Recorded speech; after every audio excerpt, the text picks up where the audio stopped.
Con su permiso, diputado presidente.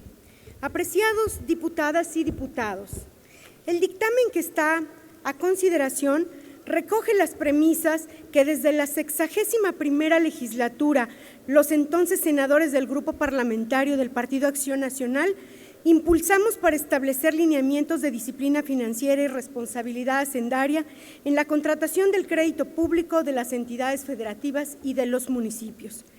De estos postulados se derivaron las reformas constitucionales publicadas el pasado mayo, con la finalidad de salvaguardar la estabilidad de sus finanzas públicas. Compañeros legisladores, alcanzar los consensos y lograr los acuerdos que se plasmaron en el dictamen que hoy nos ocupa no fue una cuestión menor. Se requirió de capacidad técnica y de tiempo para avanzar en los puntos más finos, así como de voluntad y flexibilidad para conciliar posturas divergentes.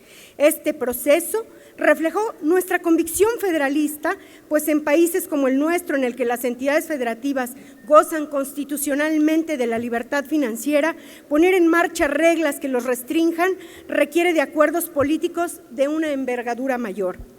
Con la Ley de Disciplina Financiera propuesta, estamos evitando realmente un problema sistémico de sostenibilidad de la deuda subnacional. En el Grupo Parlamentario de Acción Nacional afirmamos que cuando el endeudamiento se usa eficiente y responsablemente, se convierte en una palanca de desarrollo que financia crecimiento y permite responder a las demandas sociales. Caso contrario, la deuda que no se administra con esos criterios no responde a principios de solvencia y coloca a cualquier ente público en situación de riesgo y desestabilización de sus finanzas. Actualmente se ha puesto en evidencia la falta de transparencia de algunas operaciones financieras subnacionales, pues son muy conocidos los casos en que algún ente público venía endeudándose fuertemente, pero que había un severo y deliberado ocultamiento generalizado de su información. El notable descenso en los ingresos petroleros y la disminución real del gasto federalizado dentro del presupuesto de egresos de la Federación del 2016 son condiciones que nos indican que se mantendrá constante el incremento de la deuda subnacional.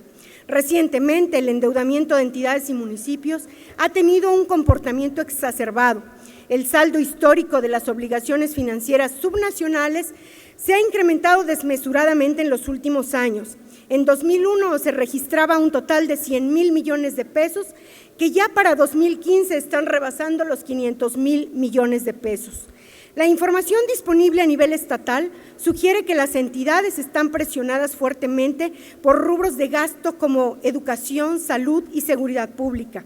En el caso de los municipios, los excesos se deben al limitado periodo de gobierno de sus alcaldes, a la falta de incentivos que tienen para cuidar el bien público y a su indefensión frente a las atribuciones que los niveles de gobierno estatal y federal tienen en su demarcación. Un problema latente de las finanzas públicas subnacionales es la deuda a corto plazo. Solo hay información parcial y heterogénea en las cuentas públicas de las entidades y su examen refleja que representa cifras muy significativas. Sin dejar de mencionar que existen además pasivos que no son registrados actualmente, como por ejemplo el caso de los actuariales derivados de pensiones, que agravan los problemas de endeudamiento. En este contexto, la presión adicional que el servicio de la deuda representa sobre las finanzas de los entes señalados pone en riesgo la sostenibilidad fiscal, y no por el peso del endeudamiento en sí, sino porque se suma a otras presiones fiscales que por diversas razones el federalismo fiscal ha traído consigo.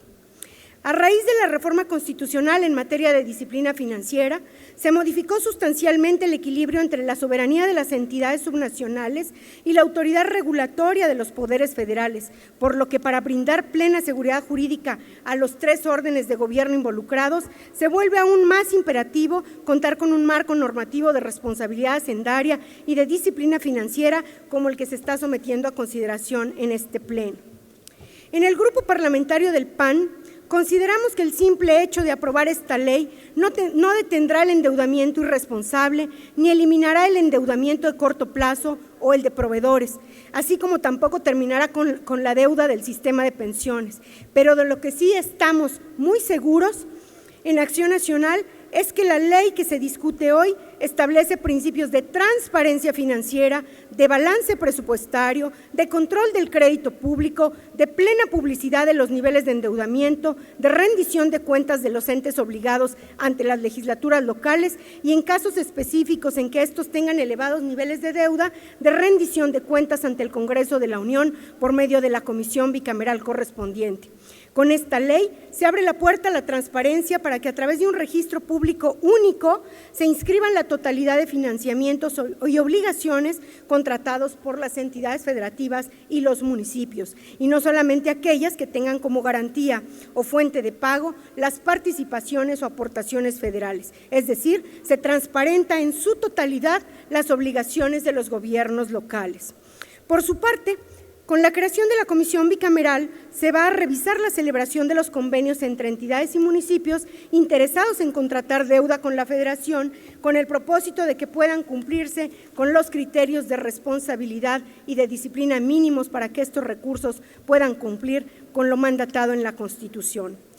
Se lograron entendimientos y acuerdos para diseñar las funciones de esta comisión bicameral, que será una instancia de control del Poder Legislativo, de la cual obtuvimos los consensos necesarios para que ambas cámaras se encontraran inmersas en este tema de importancia nacional. Antes de culminar, compañeros legisladores, quiero hacer un reconocimiento al trabajo realizado por mis compañeros diputados, integrantes de los diversos grupos parlamentarios, porque gracias a su respaldo y sensibilidad fueron posibles las más de 40 modificaciones a diversos artículos para la perfección de este instrumento. Yo los invito a que votemos a favor de este proyecto y seamos promotores de la Ley de Disciplina Financiera, acorde con el principio de respeto a la soberanía de las legislaturas locales, para armonizar además el cuerpo normativo en las respectivas entidades y municipios del país. Que seamos promotores para que inclusive quienes se encuentran en este momento en proceso de obtención de financiamiento se acojan ya a la letra de esta ley. Impulsemos el desarrollo de los gobiernos locales sin que se comprometa el bienestar presente y futuro de las y los mexicanos. Es cuanto, ciudadano presidente. Gracias, diputada Hernández.